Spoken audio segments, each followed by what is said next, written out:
ఒక్క సిట్టింగ్ ఎంపీని మార్చడమే కష్టం. టికెట్ నిరాకరిస్తే ఏం చేస్తారోనన్న అనుమానం. రెబెల్గా బరిలోకి దిగితే ఓట్లు చీలిపోతాయని ఆందోళన. అలాంటిది ఒకరు కాదు ఇద్దరు కాదు, ఏకంగా సిట్టింగ్ ఎంపీలందరినీ పక్కన పెడితే ఛత్తీస్గఢ్లో భాజపా ఇదే చేసింది. ఈ రాజకీయ వ్యూహం వెనకున్న కారణాలేంటి? భాజపా తీసుకున్న ఈ నిర్ణయం ఛత్తీస్గఢ్లో ఏ విధంగా ప్రభావం చూపనుందనే అంశంపై ప్రత్యేక కథనం.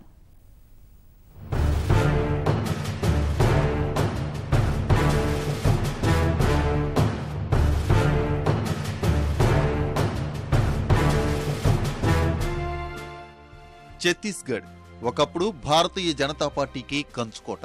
రమణ్ సింగ్ నేతృత్వంలో 1.5 దశాబ్దం పాటు ఛత్తీస్గఢ్లో పరిపాలన సాగించిన కాషాయ పార్టీ 2014 సార్వత్రిక ఎన్నికల్లోనూ రాష్ట్రంలో జయకేతనం ఎగురవేసింది.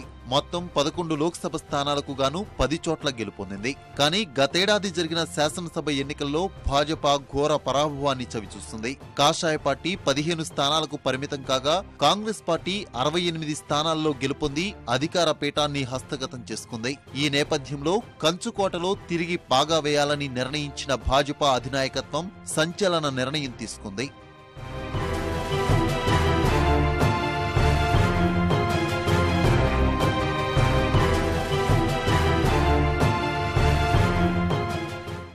శాసనసభ ఎన్నికల ఫలితాల్లో ఎదురైన ఓటమితో ఆత్మ పరిశీలన చేసుకున్న భాజపా మొత్తం సిట్టింగ్ ఎంపీలందరికీ సీట్లు నిరాకరించి కొత్త వారిని సార్వత్రిక ఎన్నికల బరిలో మోహరించనుంది. అధిష్టానం తీసుకున్న నిర్ణయం వల్ల పార్టీ నష్టపోతుందని కొందరు, వ్యూహాత్మక అడుగులు వేస్తుందని మరికొందరు వాదిస్తుండగా, ప్రజా వ్యతిరేకతను అధిగమించేందుకు ఈ ఎత్తుగడ ఉపయోగపడుతుందని భాజపా అధిష్టానం విశ్వసిస్తోంది.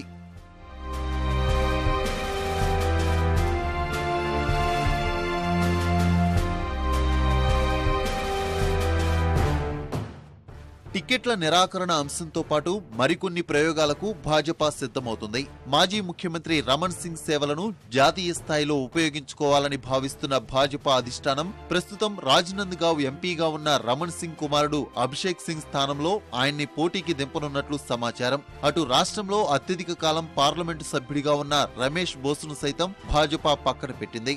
వరుసగా 7 సార్లు లోక్సభకు ఎన్నికైన రమేష్ వాజ్పేయి ప్రభుత్వంలో కేంద్ర మంత్రిగా పనిచేశారు. గ్రామీణ ఓటర్లలో మంచి ఆదరణ ఉన్న రమేష్ బోస్కు సైతం టికెట్ నిరాకరించడం రాజకీయ వర్గాల్లో చర్చనీయాంశంగా మారింది.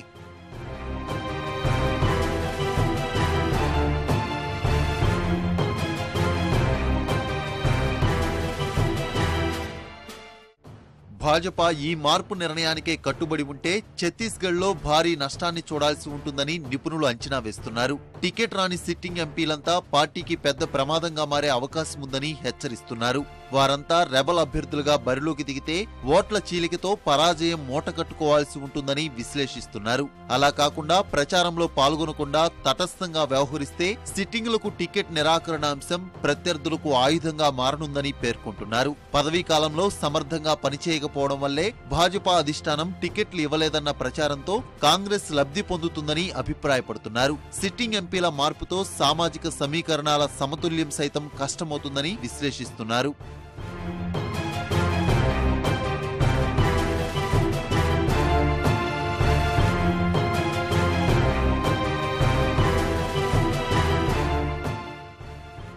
ఈ నేపథ్యంలో భాజపా అధినాయకత్వం తీసుకున్న ఈ వ్యూహాత్మక నిర్ణయం సత్ఫలితాలను ఇస్తుందా, బెడిసి కొడుతుందా అనే అంశం ఆసక్తికరంగా మారింది.